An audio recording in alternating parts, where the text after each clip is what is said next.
Avant 1929, la plupart des économistes adhèrent aux vertus du système capitaliste ainsi qu'au libéralisme économique. Selon eux, il faut laisser au marché le plus de liberté possible et garder au minimum l'intervention de l'État dans l'économie. Les crises économiques sont alors considérées comme passagères. Quand elles surviennent, le marché doit s'ajuster et la reprise viendra d'elle-même. Cependant, la Grande Dépression des années 30 sera l'occasion pour bon nombre d'entre eux de remettre en question le capitalisme et le libéralisme classique.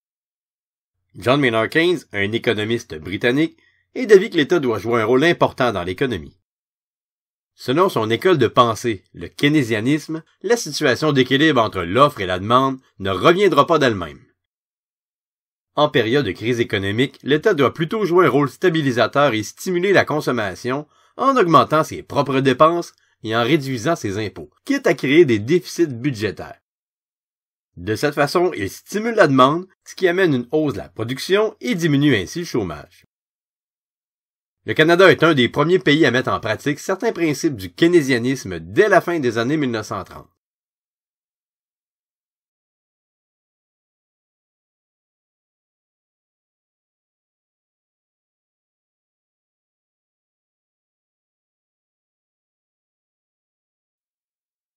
Il existe au Canada un parti communiste depuis 1921. Présent surtout dans le monde syndical dans les années 1920, la Grande Dépression lui permet de gagner en notoriété dans les années 1930. Selon ce mouvement d'extrême gauche, qui est inspiré par des philosophes du 19e siècle comme Marx et Engels, il faut renverser le système capitaliste par la révolution et mettre fin à la lutte des classes entre les ouvriers et les patrons. Ainsi, il faut remplacer la démocratie parlementaire par une dictature des ouvriers. En 1917, la révolution russe qui mène à la création de l'URSS s'inspire du communisme.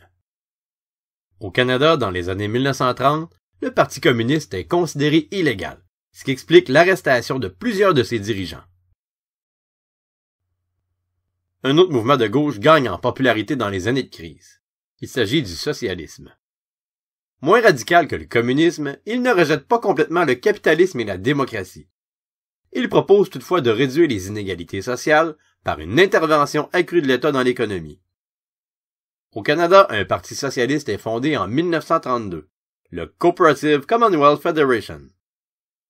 Dans son manifeste fondateur, il propose des programmes sociaux universels comme les soins de santé gratuits, mais aussi la nationalisation de certaines activités économiques.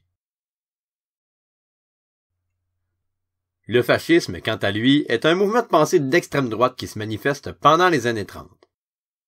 Inspiré par Benito Mussolini, qui est au pouvoir en Italie à cette époque, ce mouvement ultranationaliste propose un régime totalitaire dans lequel la démocratie et le système capitaliste sont remplacés par une dictature militaire dans laquelle le chef joue le rôle de guide suprême. Au Québec, le fascisme s'incarne dans la personne d'Adrien Arcan, fondateur du Parti national social-chrétien, qui s'inspire ouvertement des idées nazies d'Adolf Hitler, dont il reprend les traits racistes et antisémites. Lui et ses chemises bleues, à travers des manifestations et des publications, font connaître ce mouvement qui restera tout de même marginal et qui sera déclaré illégal pendant la Seconde Guerre mondiale. La crise amène aussi l'émergence d'un mouvement populiste conservateur appelé le Crédit social.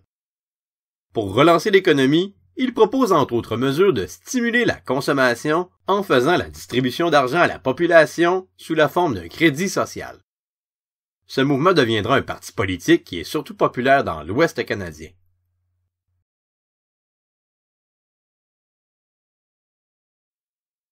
Au Québec, une lutte interne au Parti libéral, qui est au pouvoir depuis 1905, amène la création de l'Action libérale nationale.